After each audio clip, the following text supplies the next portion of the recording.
alunos, vamos analisar agora, tá pessoal, o comportamento gráfico, tá pessoal, a partir do discriminante delta, tá certo?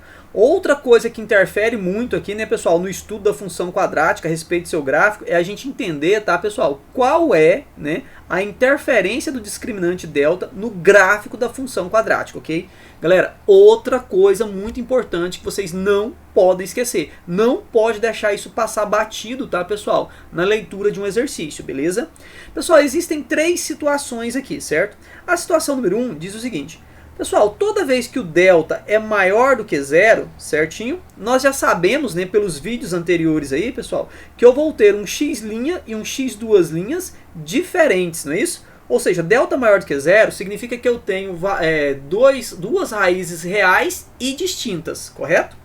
Muito bem, nós já sabemos também, né, pessoal, que o x' e o x duas linhas é exatamente onde o gráfico intercepta o eixo y, não é verdade? Aliás, desculpa, o eixo x. Então vejam o seguinte: toda vez que o meu delta, tá pessoal, for maior do que zero, significa que o gráfico vai interceptar o eixo x em dois pontos. Se o A for maior do que zero, certinho pessoal, e o B nesse caso menor do que zero, veja que está interceptando lá o eixo y, tá pessoal, no seu intervalo decrescente, tá? Mas isso aqui agora não é o importante pra gente, tá ok? Significa que eu vou interceptar aqui o meu eixo x, ó pessoal, em dois locais. Não interessa se o A também aqui é menor do que zero, tá pessoal? E o B é maior do que zero. Ou seja, pessoal, delta maior do que zero faz com que o nosso gráfico intercepte o eixo x em dois locais. É óbvio, né? Delta maior do que zero significa que eu tenho duas raízes reais distintas. Então quer dizer que o gráfico tem que interceptar o eixo x em dois locais distintos. Beleza? Agora, pessoal, vejam a seguinte situação. Quando eu tenho aqui, ó, situação número 2, quando eu tenho delta igual a zero, o que a gente sabe? A gente sabe que o x' não é igual ao x duas linhas, ou seja, eu tenho duas raízes reais iguais, ou eu tenho uma raiz dupla, não é isso? O que isso significa, pessoal? Significa que eu vou interceptar o eixo x em apenas um ponto, certo?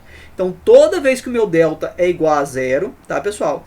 A minha parábola vai interceptar o eixo x em apenas um ponto. Professor, isso é importante? Demais. Se o A for maior do que o zero, a concavidade não tem que ser voltada para cima? Então perceba, pessoal, que toda a concavidade está voltada para cima, certo? E ela está totalmente acima do eixo x, ok? E esse ponto aqui, pessoal, é justamente o valor do x' e do x duas linhas, e ambos são iguais. Na verdade, então a gente só tem um valor, correto? Então, toda vez que o delta for igual a zero, tá, pessoal? A nossa parábola vai interceptar o eixo x em apenas um ponto. Se o A for maior do que zero, o gráfico fica totalmente acima do eixo x, correto? Muito bem. Então, pessoal, e o que acontece, tá, pessoal? Quando o meu A for menor do que zero, novamente eu vou ter aqui o gráfico interceptando o eixo x em apenas um ponto, mas ele também vai estar aqui, pessoal, totalmente com a concavidade voltada abaixo, tá, pessoal, do nosso eixo x, beleza? Muito bem, galera. Vamos analisar aqui então, né, a situação número 3. Toda vez que o meu delta for menor do que zero, pessoal, o que a gente sabe? Não existe x' e x duas linhas pertencentes aos reais, não é isso? Beleza. O que isso significa, pessoal? O gráfico, então, não vai interceptar o eixo x. Pessoal, toda vez que o delta dá menor do que zero, o gráfico não pode interceptar o eixo x, porque não existem raízes reais. Lembrando que o eixo x aqui, pessoal, é o eixo, né, é um eixo cujos valores pertencem ao conjunto dos números reais.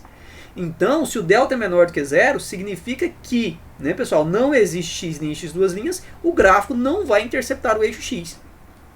Se o A for maior do que zero, a concavidade da parábola não tem que estar voltada para cima.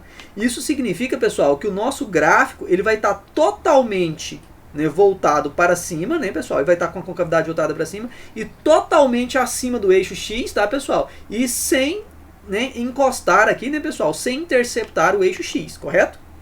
Se o A for menor do que zero, a gente sabe que a concavidade é voltada para baixo.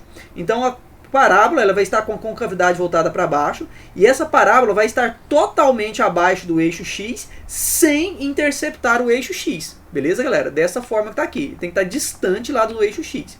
Então, pessoal, se você sabe quem é o A, quem é o B, quem é o C e sabe quem é o delta, você consegue com clareza, pessoal, construir o gráfico da sua função quadrática, certinho?